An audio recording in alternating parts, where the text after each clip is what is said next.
राजस्थान के बीकानेर जिले में यूं तो हर साल कुछ ना कुछ होता रहता है, लेकिन नए साल के आगाज के साथ साथ जानते हैं कि जो ये साल है 2025 बीकानेर की पॉलिटिक्स में क्या कुछ योगदान वो देकर गया। कौन नेता किस पर भारी पड़ा और कौन इस साल सबसे ज्यादा चर्चाओं में रहा, या फिर कौन फुस्सी बम निकला और किसका बोलबाला रहा।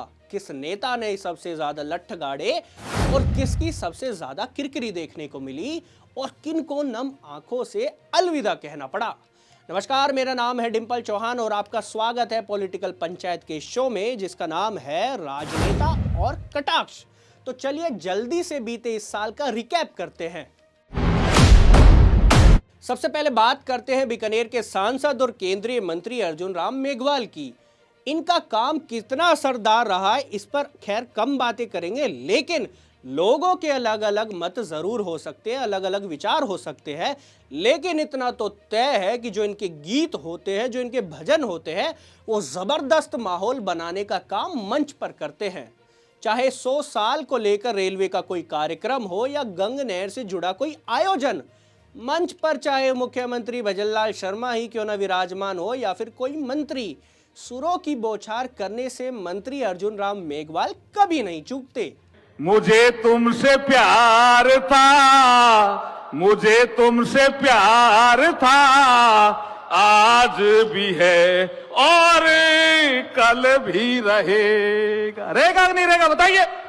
इसके अलावा कहीं कहीं तो अर्जुन की तरह अर्जुन राम मेघवाल के तीर ऐसे चलते हैं जिसकी किसी ने कल्पना भी नहीं की होगी। दरअसल 2 चीफ जस्टिस ऑफ इंडिया को बीकानेर में दौरा करवाना कोई छोटी बात तो नहीं है भैया, जो अब तक बीकानेर के इतिहास में पहली बार हुआ है। खैर, बीकानेर हाईकोर्ट बेंच की जो मांग है अभी तक पूरी नहीं हुई है। बीकानेर के वकीलों ने भी 125 का धरना लगाया था और अब तक 192वां 192वां जो ज्ञापन है वो सौंप भी चुके हैं। फिलहाल अर्जुन के तीर का इसी पर इंतजार रहेगा, क्या वकीलों की मांग पूरी होगी या फिर इंतजार कायम रहेगा। अब बात करते हैं बीजेपी विधायक सिद्धि कुमारी की, जो कि इस साल 2025 में खूब चर्चाओं में रही। चर्चाओं की जो वजह है वो भी पारिवारिक ही थी, बुआ भतीजी और फिर फजीहत। दरअसल पूर्व राजकुमारी और उनकी बुआ के बीच जो संपत्ति विवाद है वो तो सुर्खियों में बना, उसकी वजह से वो भी सुर्खियां में रही। बुआ को न्यायालय का आदेश होने के बावजूद जूनागढ़ किले में प्रवेश नहीं मिला। आरोप लगा कि भतीजी संपत्ति पर कब्जा करने की कोशिश की गई, जबकि भतीजी की ओर से कोई प्रतिक्रिया सामने नहीं आई। सवाल यह है, क्या शाही विरासत के जो झगड़े हैं कभी निजी रह पाएंगे या फिर हर साल हर बार सार्वजनिक फजीहत उनका ही मुकद्दर बनती चली जाएगी। आमतौर पर चर्चाओं से दूर रहती है ना विधानसभा में नियमित उपस्थिति और ना ही शहर में कोई सक्रियता। फिर भी 4 बार की जो चुनाव है वो सिद्धि कुमारी के नाम रहे हैं।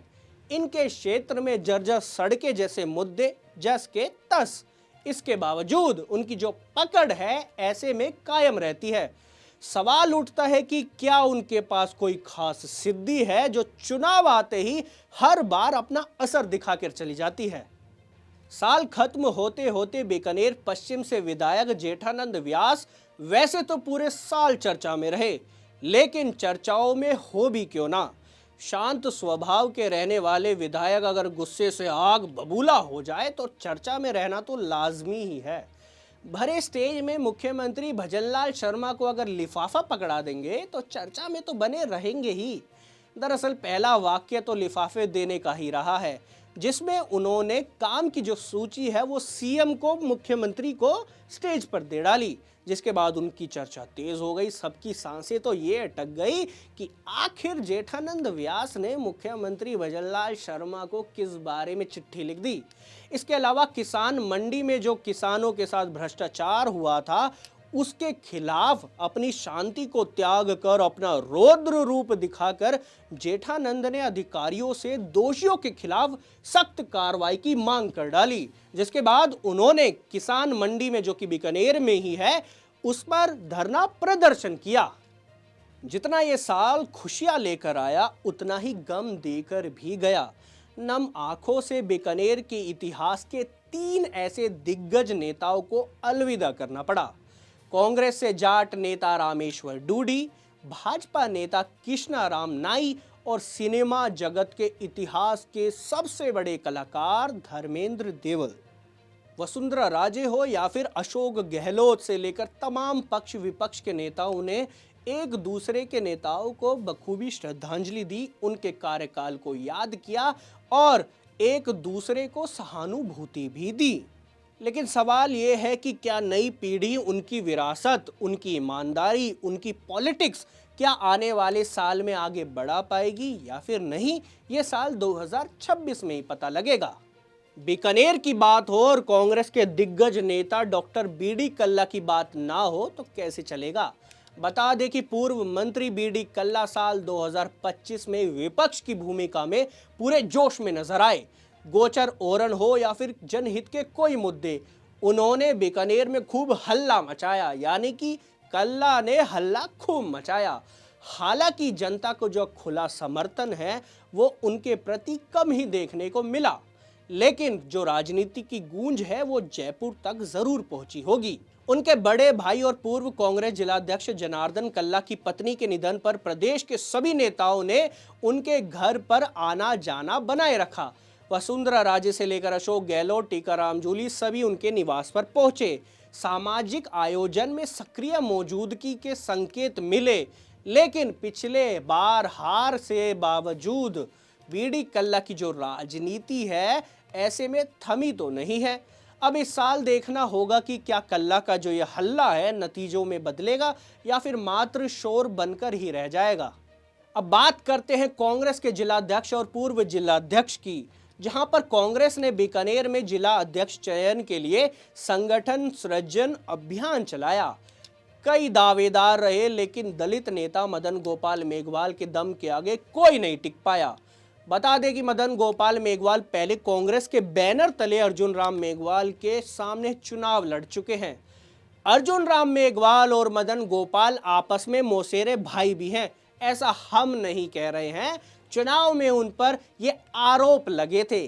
खैर, मदन गोपाल चुनाव हार गए थे, जिसके बाद साल 2025 मदन गोपाल के लिए शानदार रहा। उनको बीकानेर शहर की कांग्रेस जिलाध्यक्ष की कमान सौंपी गई है।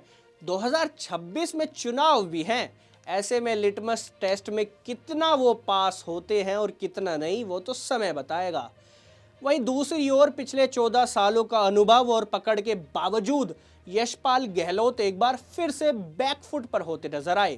कांग्रेस कमेटी यशपाल को कहीं एडजस्ट करती है या फिर कहीं साइडलाइन, वो तो 2026 में ही पता चलेगा। फिलहाल यशपाल गहलोत सिर्फ पूर्व जिलाध्यक्ष ही बनकर रह चुके हैं और इनका कांग्रेस के साथ साल 2026 का जो ये फ्यूचर है हमें भी देखने को मिलेगा और जनता को भी देखने को मिलेगा। बात करें राजकुमार किराड़ू की, तो वो चर्चा में बने रहने के लिए खूब हाथ पैर मारते नजर आते हैं। आरोप लगाने से तो बिल्कुल नहीं चूके। विधानसभा चुनाव में कांग्रेस छोड़ भाजपा को ज्वाइन कर विधायक के साथ मंच साझा किया, लेकिन चुनाव के बाद ये साथ जो है वो टकराव में बदल गया।